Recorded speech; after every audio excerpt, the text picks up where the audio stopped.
સુરેન્દ્રનગરના ભોઈકા ગામે 77 વર્ષની વૃદ્ધા ઉપર નરાધામે બળાત્કાર ગુજાર્યો।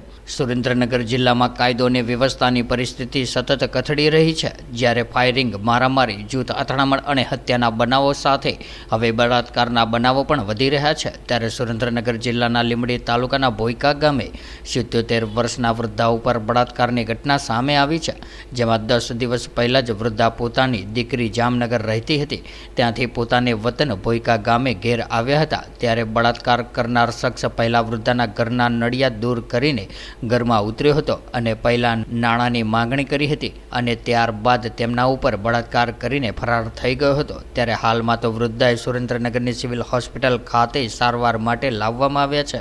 ત્યારે ઘટનાને પગલે ડીવાયએસપી સહિતનો સ્ટાફ હાલ તો આ અંગે કામે લાગ્યો છે। ત્યારે આ ઘટનામાં તાત્કાલિક તપાસના આદેશ આપવામાં આવ્યા છે, પરંતુ અજાણ્યા ઈસમ દ્વારા ઘરના નળિયા ખોલી અને ઘરમાં સૂતેલા આ વૃદ્ધા ઉપર દુષ્કર્મ ગુજારતા પરિવારમાં પણ શોકની લાગણી છવાઈ જવા પામી હતી। ત્યારે જામનગરથી તેમની દીકરી સહિતનો પરિવાર સુરેન્દ્રનગરની સિવિલ હોસ્પિટલ ખાતે પહોંચ્યો હતો અને ન્યાયની માંગણી કરવામાં આવી રહી છે। ત્યારે વૃદ્ધાની હાલત ગંભીર હોવાનું પણ સામે આવ્યું હતું, જેમાં તેમના મેડિકલ ટેસ્ટ પણ શરૂ કરવામાં આવ્યા છે। ત્યારે હવે 77 વર્ષના વૃદ્ધા ઉપર પણ આ પ્રકારની ઘટનાઓ બની રહી છે। ત્યારે સમાજમાં તર્ક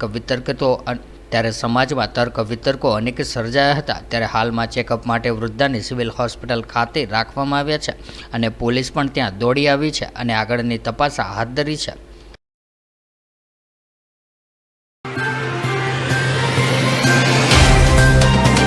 तो व्हाट्सएप, ट्विटर, फेसबुक, इंस्टा जहाँ भी आपका अकाउंट है, इसे शेयर बटन के द्वारा वहाँ पर शेयर करें।